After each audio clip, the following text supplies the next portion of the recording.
যাদের টাকা বেশি হয় এরা পরিণামে টাকা দিবে না, কিন্তু মদ খাওয়ার কথা বললে বেশি করে টাকা দিবে। পরিণামে টাকা দিবে না, কিন্তু মদের টাকা ঠিকই তারা দিয়ে দিবে।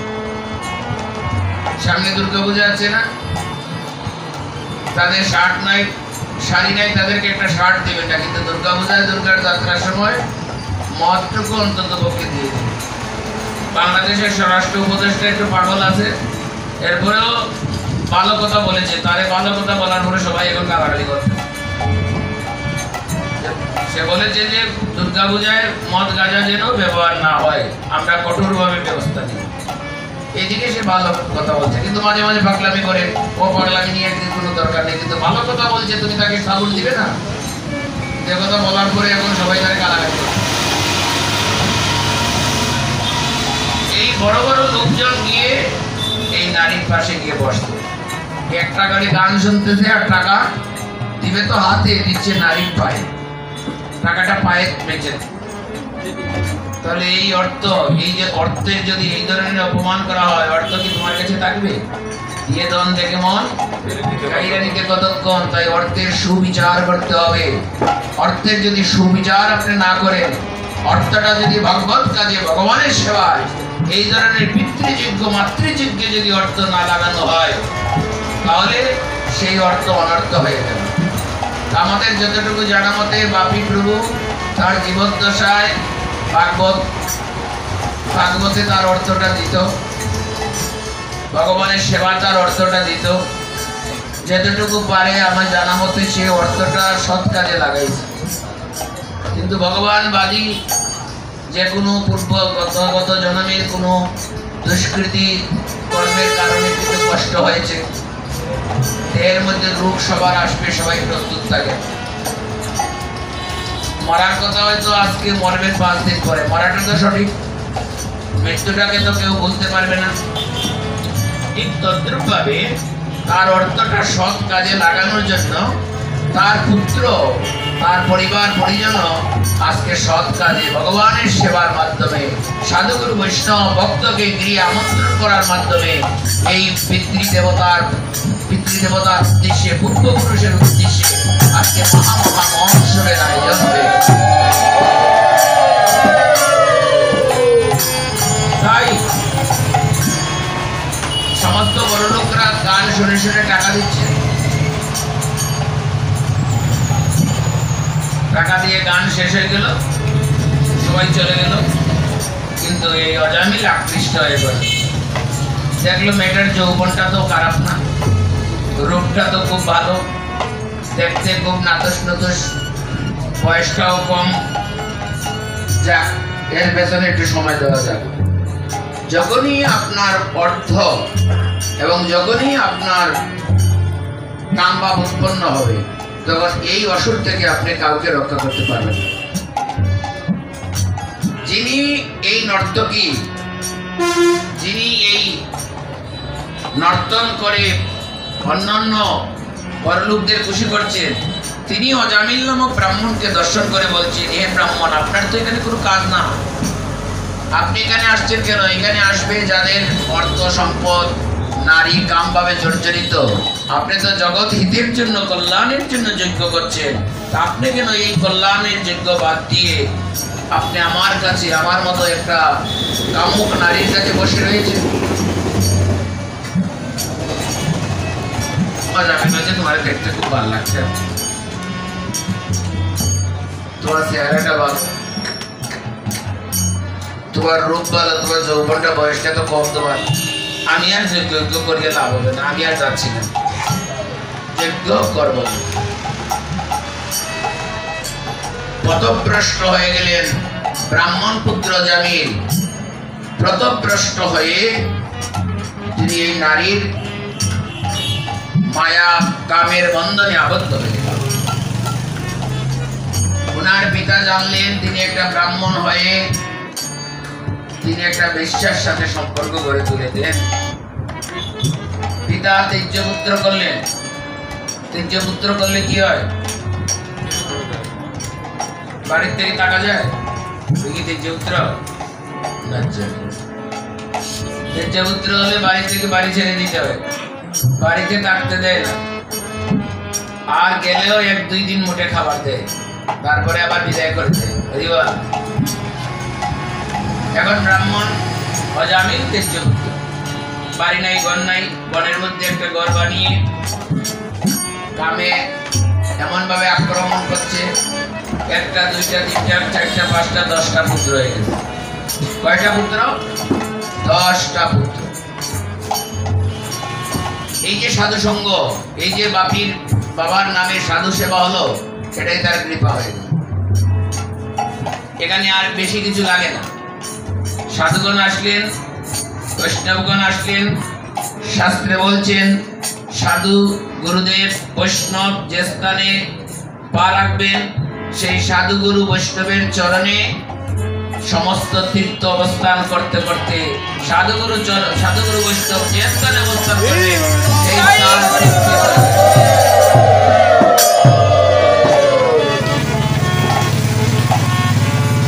এমন সময় 10টা পুত্রের বাপ হয়ে গেছে।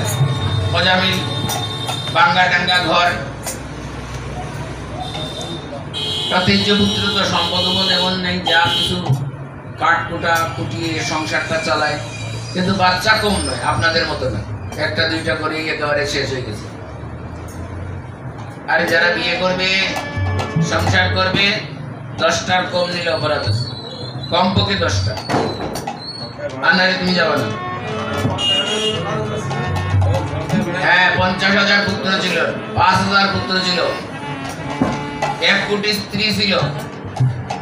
আমার ভারতবর্ষে আছে, আমার মহাভারতে আছে, আমার ভাগবতে আছে। আর এখন সব পরিবার পরিকল্পনা নিয়ে আসছে, তাই আমার আরেকটা হবে, সমস্যা আরো 2টা হবে, কোনো সমস্যা নেই। এটা যদি 10টা বাচ্চা নিতে পারলো, তুমি নিতে পারো। কেন তুমি তোমার ভ্রূণকে নষ্ট করবে? তোমার গর্ভের সন্তানকে নষ্ট করার অধিকার তো তোমার নেই। ভ্রূণ হত্যা করলে ব্রহ্মহত্যার পাপ হয়। তা আমরা, আমাদের নিখিল শাস্ত্র প্রমাণ করেছে, এগুলো বললে আপনাদের খারাপ লাগে, কিন্তু এগুলো তো সত্য কথা। তুমি কেন তোমার গর্ভের সন্তানকে তুমি নষ্ট করবে? কেউ সন্তান পায় না। যারা এই অপকর্মগুলো করে এসেছে অতীতে, এরা কিন্তু এই জন্মে অনেকেই নিঃসন্তান, কারণ পূর্বজন্মের তার যে কুকর্ম আছে, তার জন্য তাকে শাস্তি পেতে হবে। সাবধান, কোন অবস্থাতেই এগুলো করতে যাবে না। 10টা সন্তান, এবার লম্বা লম্বা, নারদ মুনি দেখতে লম্বা লম্বা সাধু উপস্থিত। লম্বা সাধু যাচ্ছে অজামিলের বাড়ির সাইডে দিয়ে, হঠাৎ অজামিলকে লক্ষ্য করলো। অজামিল ব্রাহ্মণ, সাধুর কাজ কি? মহন্ত পামরের নিজ কার্য নাই, তবু যায় পরের ঘর। নিজের কোনো কাজ নেই, কিন্তু পরের ঘর তাকে যেতেই হবে, না তা ভাত খেতে পারবে না, খাওয়া দাওয়া বন্ধ হয়ে যাবে। সাধু সেবা করলে তোমার কি হয়? সাধু যদি সেবা করে, সাধুর যেমন উপকার হলো, সাধুর উপকারটাকে যে সেবা করাবে তার উপকারটা বেশি হয়ে যাবে। পরিবার আরো চিন্তা করলেন, অজামিলটা তো চিনে চিনে লাগতেছে, আর যেহেতু বেদজ্ঞ ব্রাহ্মণ ছিল, তার এই দুর্দশা কেন? এবার অজামিলের বাড়ির পাশে একটু দাঁড়ালেন, দাঁড়িয়ে দেখেন যে পুত্র, সব পুত্রদের মধ্যে তার ভালোবাসা আছে, তার মধ্যে ছোট পুত্রটাকে একটু বেশি ভালোবাসে। সাধুর দূরদৃষ্টিতা দেখবেন। সাধু চিন্তা করলো, এ যখন তার পুত্র বা ছোট পুত্রকে ভালোবাসতে পারে, নিশ্চয়ই তার মধ্যে কোনো ধরনের সংস্কার আছে, একে উদ্ধার করতে হবে। সাধুর কাজ হলো উদ্ধার করা। সাধু তোমার বাড়িতে গেলে, হ্যাঁ, তোমার উদ্ধার হয়ে গেল, তোমারও দুঃখ জানি বৈষ্ণব ঠাকুর শ্রীকৃষ্ণ চরণে আবেদন দিলেন প্রচুর। বৈষ্ণবের ওই আবেদনে কৃষ্ণ দয়াময় এন পামরপতি হইবে গো সদয়। আস্তে আস্তে সাধু নারদ ভিতরে ঢুকছে। অজামিল নারদের মতো একজন সাধুকে পেয়ে বহুদিন, 10টা বাচ্চা হইতে তো সময় লাগে, 10টা বাচ্চা যতদিনে হয়েছে ততদিন কোন সাধু নারদের, শুধু কোন সাধু অজামিলের বাড়িতে যায় নাই। সব শেষ পুত্রটি যখন হয়েছে তখন সাধু নারদ অজামিলের বাড়িতে পা রাখলেন। অজামিলের পূর্ব সংস্কার ছিল, তাই তিনি আস্তে আস্তে সাধুকে দেখে আনন্দ মনে সাধুকে অভ্যর্থনা জানালেন। এবার শাস্ত্র বলছে, মনের অজান্তে অযাচিত ভাবে যদি কোনো সাধু তোমার গৃহে আসে, অতিথি যদি কোনো সাধু তোমার গৃহে আসেও না, মনের অজান্তে যদি কোনো সাধু তোমার গৃহে এসে প্রবেশ করে, তুমি আর কিছু করতে না পারো, আর কিছু সেবা দিতে পারো আর না পারো, তোমার মস্তকটা সাধুর চরণে নিবেদন করে দাও। প্রণিপ্রাতেন পরিপ্রস্তেন সেবয়া, তুমি প্রণামটা সাধুকে দিয়ে দাও। যদি মন প্রাণ সমর্পণ করে, গীতায় ভগবান বললেন প্রণিপাতেন পরিপ্রস্তেন সেবয়া, যদি মন প্রাণ সমর্পণ করে একবার তুমি সাধুর চরণে তোমার প্রণামটা দিতে পারো, তাহলে গত 7 জন্মের অপরাধ সাধু তোমার কাছ থেকে কেড়ে নিয়ে চলে যাবে। তোমার অপরাধ থাকবে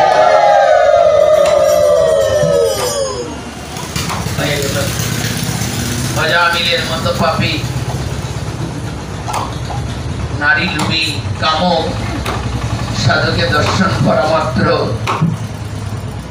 সাধুকে প্রণাম দিয়ে দিলেন, সাধুর চরণে প্রণাম নিবেদন করে দিলেন।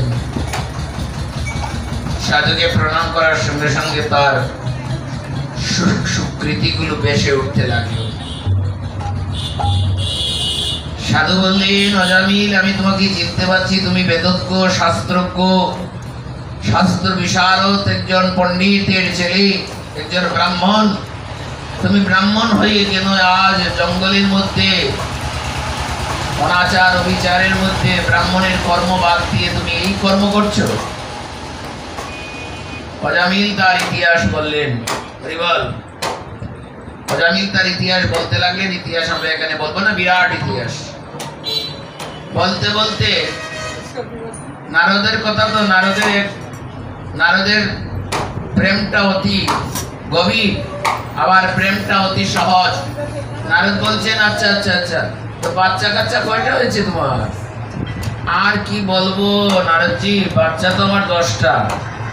বলে বাবা, এর নাম রেখেছো কি? বড় ছেলের নাম কি? বলে আমাদের মতো মানুষ যারা অনাচারী অবিচারী হয়ে যায়, তারা কি আর ভালো নাম রাখতে পারে? অনাচার অবিচার নাম হইলে ভালো নাম রাখতে পারে না। দেখবেন নাম রাখে রনি, ছেলের নাম Ronnie, Rocky, Rocky, Ronnie, Rocky, এ বব, বব। মহান মহান আচার্যবাদ বললেন, ওরে তোমরা বাঙালি, তোমরা ভারতবর্ষের সংস্কৃতি, তোমরা আর্য জাতি, রনি, রকি এগুলো তো বিদেশি কুত্তাদের নাম। বিদেশে যারা কুত্তা বলে, এই কুত্তাদের নাম দেয় রনি, রকি, ববি, বব। বিদেশি কুত্তাদের নাম দিচ্ছ তোমরা, তো কুত্তার স্বভাব হবে। তো এই ছেলেটার নাম যদি তুমি এইভাবে দাও, তার কুত্তার স্বভাব হবে। কাউ, ডগ এলে কুত্তার স্বভাব হবে। ইংরেজিতে নাম না, ইংরেজিতে English is a international language. আমার ছেলের নাম রাখবো কাউ, রাখ। আমার ছেলের নাম রাখবো ডগ, রাখ। মরার সময় তোর কুত্তা কুত্তা হয়ে মরতে হবে। অজামিল আর এই কথা বলছে না। অজামিল বলছেন, আমাদের মতো মানুষ আর কি নাম রাখবে? আহা, বড় ছেলের নাম কি? 1 পোয়া। দ্বিতীয় ছেলের নাম 2 পাওয়া, 3 পাওয়া, 4 পাওয়া, 5 পাওয়া, 6 পাওয়া, 7 পাওয়া, 8 পাওয়া, 9 পাওয়া। অজামিল তুমি থামো, 10ম ছেলেটার নাম তুমি আর দিও না। 10 নম্বর ছেলেটার নাম তুমি দিও না। বলে কেন? বলে আমি যখন এসেছি তোমার ঘরে, আমার তো একটা কর্তব্য আছে, সাধুর কর্তব্য তারিতে পামো, আমার কর্তব্য আছে, আমি একটু কিছু করে যাই। বলে আমি তোমার ছোট ছেলের নাম রাখবো। তুমি আবার কি নাম রাখবে নারদজি? আমি তো 9 পাওয়া রাখি দিছি, 9 পাওয়া শেষ, আর 1 পাওয়া হইলেই হয়ে গেল 100। হরিবল। হ্যাঁ, বলে তোমার ছোট ছেলের নাম নারায়ণ। বলো বলো নারায়ণ কি? শঙ্খ চক্র গদা বুদ্ধ চতুর্ভুজধারী নারায়ণ কি? বলে আবার কি করতে হবে? বলে তুমি তো ছোট ছেলেকে খুব ভালোবাসো, আজ থেকে এই ছোট ছেলেটাকে তুমি ডাকবে, বেশি বেশি করে ডাকবে, আর তোমার কাজ নেই। দেখেন সাধুর পদ্ধতি, এই জন্য সাধুর কাছে যেতে হয়। আপনি এখন তাস দিয়ে গেলে তার পাশে গিয়ে বসবেন। আপনাদের মধ্যে অনেক আছে, এখানে নাই, আপনাদের গ্রামের মধ্যে তাস খেলে, আমি যাই তো দেখি তো তাস খেলে বসে বসে, পরে না লঙ্গি গলায় মালা। সালাদ ভাই তো তাস খেলার লাগে জন্ম হয়েছে, তাস খেলতে। আর নাম কীর্তনে গিয়ে এমন ফেতানি ফেতাবে, হ্যাঁ, এমন কান্না কানবে, না জানি তার মতো ভক্ত নেই। বেটা তুই যদি এত ভক্ত তাস খেলিস কেন? এত যদি ভক্ত তুই বিড়ি খায় বারদার কাটবে কেন? মহাপ্রভুর বাড়িকে ভুলে যাবে কেন? যার মুখ পানে চাইলে তুমি ভুলে যাবে হরি, তার মুখ পানে তুমি দাদা সুন্দর করে বলবে। যার কাছে গেলে তুমি তোমার হরিকেই ভুলে যাবে, তুমি তার কাছে যাবে কেন? সাধু সঙ্গের একটা গুণ আছে তো, সাধু সঙ্গের প্রভাবে জীবের মধ্যে কৃষ্ণ ভক্তির উদয় হয়। আজকে থেকে সাধুর বাজারে যাইতে যাইতে আপনার সাধু হতে আর বেশি সময় লাগবে না। আর সাধুর কাছে গেলে আপনার আর কিছু হোক আর না হোক, ইহকালে যাই কিছু করেন না কেন, সাধুর সঙ্গে পরকাল আপনার আনন্দে কাটবে। পরিবার নারায়ণ নারায়ণ নারায়ণ জলান, নারায়ণ আমার জন্য একটা পাকা নিয়ে বাতাস কর, নারায়ণ আমাকে একটু খাবার দে, নারায়ণ আমার বিছানা ঠিক করে দে, নারায়ণ আমার মাথায় একটু জল দে, নারায়ণ 1 গ্লাস জল নিয়ে আয়। বলতে বলতে সব কাজে নারায়ণ। পরিবার সব কাজে নারায়ণ। বলতে বলতে একদিন নারায়ণ অজামিলের মৃত্যু সজ্জায় উপনীত হলো। দেখবেন আপনারা এখানে যারা আছেন কথা বুঝবেন, পরের দিন বললে কিছু বলতে পারে না। দেখবেন মরার কিছুক্ষণ আগে, 1 সেকেন্ড 2 সেকেন্ড 5 সেকেন্ড আগে ঘর থেকে বাইর করে দেয়, নেই কিনা? নেই এই মাথা আর কেউ জানে, খুব বেশি পড়ি পরিবার। হ্যাঁ, তাহলে মরার আগে নিয়ে যায়। এদিকে অজামিল মরবে, যমদূতরে বলতেছে তাই যে মরে যাবে, বেশি সময় যাবে না, তোমরা তাড়াতাড়ি গিয়ে বসে যাও, বাড়ির আশেপাশে একটু দাঁড়াও, মরার লোকের সাথে সাথে নিয়ে চলে আসবে। কৃষ্ণ নাম ভজবাই আর সব মিছে, পলাইতে পতনাই সময় আছে পিছে। মরার আগে জম আপনার বাড়ি উপস্থিত। কি সৌভাগ্য! আরে কি সৌভাগ্য! জম যদি আপনার বাড়িতে আসে, এটা কি কম কথা? জম ভাগবত, দ্বাদশ মহাজনের অন্যতম মহাজন, জমকে ভয় পাইও না,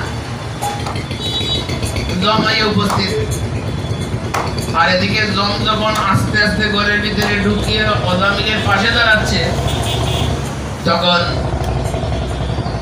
অজামিল একটা শব্দে বললেন, তখন আর নারায়ণ বলতে পারলেন না, তখন বললেন না রা না আ রা অন, এভাবে বলতে লাগলেন। নারায়ণের কয়টা শব্দ? 4টা। যখন এইভাবে নারায়ণ বলছেন, এক এক শব্দে ভগবান বৈকুণ্ঠে ভগবানের নারায়ণের সিংহাসন টলটল করতে লাগছে। লোক কি বলছেন এই করছো কেন? বলে দেখছো কি করতেছে, আমি যে কথা দিয়েছি মৃত্যুকালে কেউ যদি আমার নাম নেয়, তাহলে জঙ্গ জঙ্গ বাপি চরণং বক্তা কলে বরং যদি কেউ কেউ আমার নাম নেয় মৃত্যুকালে, আমি তাকে সেইভাবে কৃপা করে থাকি। বলে তুমি যখন কইছো তো করো, লক্ষ্মীর কথা মায়েদের কথা তো ভাবে, আর তুমি যখন কথা দিছো তো করো। লক্ষ্মী বলছেন কথা দিছো তো আর বসে রইছো কেন, তুমি কাজ করো। বলে আমি তো সরাসরি যেতে পারবো না। বলে যে নারায়ণের প্রথম শব্দ কি? দন্তন্য। এই শব্দ উচ্চারণ করার সঙ্গে বিষ্ণুদূত একটা পাঠিয়ে দিয়েছেন। দ্বিতীয় শব্দ উচ্চারণ করার সঙ্গে বিষ্ণুদূত আরেকটা পাঠিয়ে দিয়েছেন। তৃতীয় শব্দ উচ্চারণ করার সঙ্গে সঙ্গে বিষ্ণুদূত আরেকটা পাঠিয়ে দিয়েছেন। হরিবল। আর চতুর্থ শব্দ উচ্চারণ করার সঙ্গে বিষ্ণুদূত আরেকটা পাঠিয়ে দিয়েছেন। কয়টা বিষ্ণুদূত? আর এদিকে যমরাজ একটা কম পাঠিয়েছে। কয়টা? তিনটা পাঠিয়েছে। বলে অজামিলে আনতে বেশি লাগবে না, তোমরা তিনটা দাও। আর ভগবান নারায়ণ বলছে যে শব্দ যখন চারটা, তাহলে তোমরা চারজন দূত আমার পক্ষ হয়ে গিয়ে আমার ভক্তকে সান্ত্বনা দিয়ে দিয়ে এবার যন্ত্র ধরে টানতেছে তো বিষ্ণুদূত পেতানি আরম্ভ করছে। এক দুইটা সপ্তাহ মারছে, বেশি কিন্তু মারে নাই, একটা দুইটা স্বর মারছে।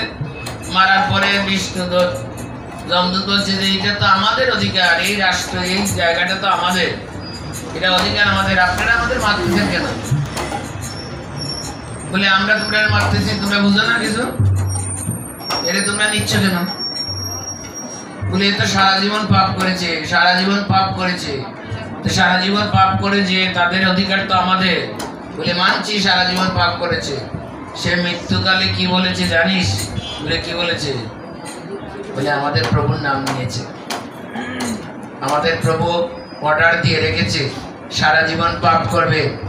যদি পাপ করে থাকে আর তার যদি সংস্কার হয় সাধু সঙ্গের প্রভাবে, কোনো সাধু যদি তার একে কৃপা করে, আর কোন সাধু সঙ্গ প্রভাবে যদি তার সংস্কার হয়ে যায়, সাধুর কৃপা যদি তার উপর বর্ষিত হয়ে যায়, তবে আমার নারায়ণ বলছেন তাকে আমাদের আশ্রয়ে আনতে হবে। আমাদের নারায়ণের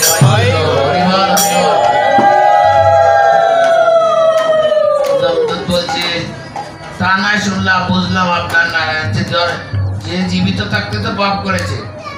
বলে এটা পাপ করার আগে তো পুণ্য করেছে, অনেক যজ্ঞ করেছে, তা কি তোর খাতায় লেখা আছে?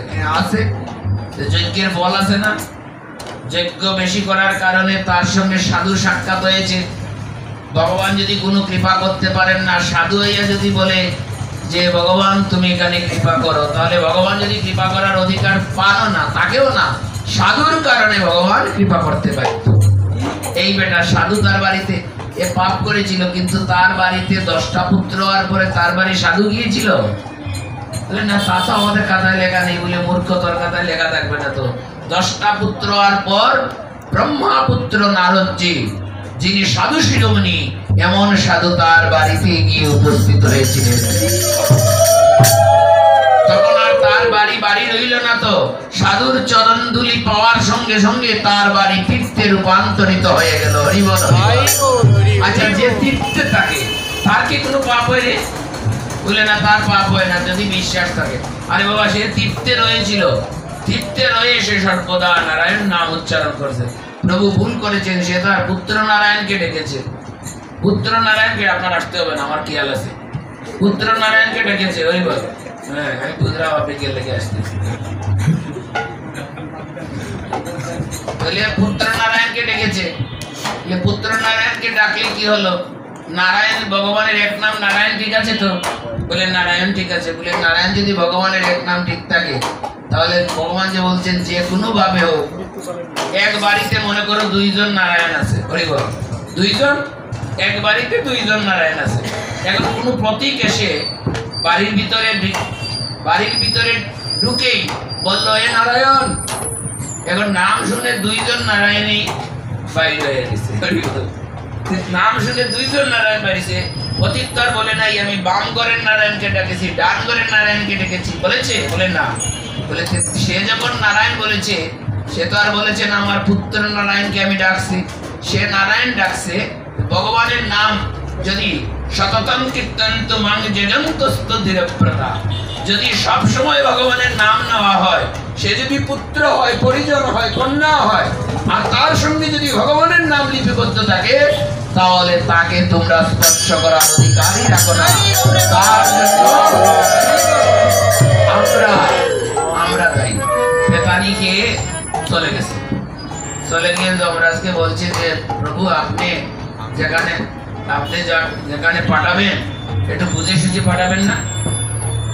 আমরা গেলাম, আমাদের বকাবকি করে আরো দুই একটা শর্তাক্ষর দিয়ে আমাদের বিদায় করে দিয়েছি। আপনার রাজ্যে আমরা চাকরামি করবো, যেখানে সেখানে গিয়ে সর গাইলে হবে? আচ্ছা, আপনার বাড়িতে যদি কোনো চাকর রাখেন, এই চাকরকে যদি আপনি অন্য কোনো জায়গায় পাঠান একটা ফরমাইশ দিয়ে, সেখানে গিয়ে যদি সরতাপ্পর করে, এই চাকরকে আপনার চাকরামি করবে?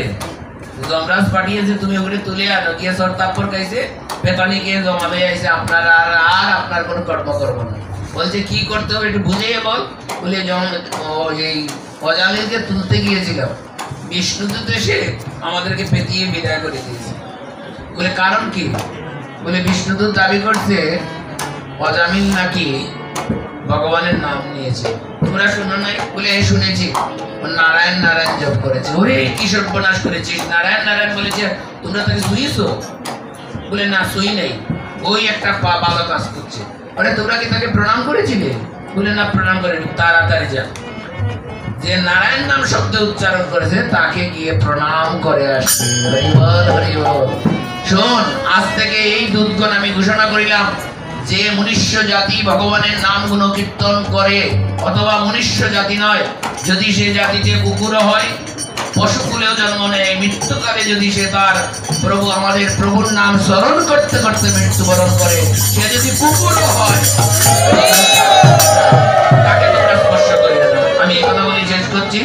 অজামিল চোখ রাঙ্গাইয়া এই বিষ্ণুতে তার যমদূতের এই কাহিনীগুলো দেখলো, কোনো কথা বলতেছে না। জাতিতে ব্রাহ্মণ একটু বুদ্ধি বেশি, হ্যাঁ, দেখলো এই কি কাণ্ড। তখন আস্তে আস্তে যখন যমদূত চলে গেল, বিষ্ণুদূত পাহারা দিচ্ছে, তখন জোরাত করে ভগবান স্বয়ং, যিনি ভগবান নারায়ণ, তার পুত্র নারায়ণ নয়, সেই নারায়ণকে প্রণাম করে বলছে, ভগবান আমি শুধু আমার পুত্র নারায়ণের নাম নিয়ে সম্বন্ধ করে, আমি শুধু পুত্র নারায়ণের নাম নিয়ে যদি আজকে যমদূত বিষ্ণুদূত স্বয়ং আমার কাছে উপস্থিত হয়ে যায় আমাকে নেওয়ার জন্য, যদি আমি মন প্রাণ সমর্পণ করে মনের যত জটিলতা কুটিলতা সমস্ত কিছু বিসর্জন দিয়ে যদি প্রাণ ভরে আমি তোমার শরণে চলে যেতে পারতাম, প্রাণ ভরে যদি আমি তোমার কাছে চলে যেতে পারতাম প্রভু, তাহলে নাকি আর কতজন আমাকে দর্শন করার চলে আসবে। আমি তোমার শরণে চলে গেলাম। সেই দিন, এই প্রথম দিনে অজামিলের মৃত্যু হলো না, কিছুদিন পরে অজামিলের মৃত্যু হলো। সে যে কয়েকদিন জীবিত ছিলেন, সে কয়েকদিন তার কিছু প্রার্থনা ছিল যে ভগবান আজ থেকে তোমার চরণে আমার প্রার্থনা রইল, দিবানিশি আহার নিদ্রা ভুলে গিয়ে আমি আমার সমস্ত পাপের পূজাটাকে মাথা থেকে নামিয়ে আমি তোমার নামই স্মরণ করব। কিন্তু তোমার কাছে আমার প্রার্থনা, যেদিন আমার এই সংসার থেকে চিরবিদায় হবে, সেই দিন স্ত্রী পুত্র আদরের ধন, সেই দিন বন্ধু বান্ধব পাড়াপড়ি প্রতিবেশী কেউ আমার সাথে থাকবে না, সেদিন হাত ধরে আমাকে এই ভব সংসার কেউ পার করে দিবে না। আমি তোমার নাম আজ থেকে গ্রহণ করবো প্রভু, তোমার কাছে এই প্রার্থনা, সেই দিন যেন হাত ধরে আমায় পার করে দিও, সেদিন হাত ধরে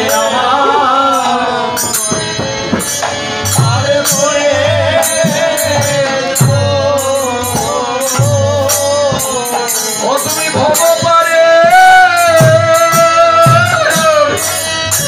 আজি হইও,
বলি নদী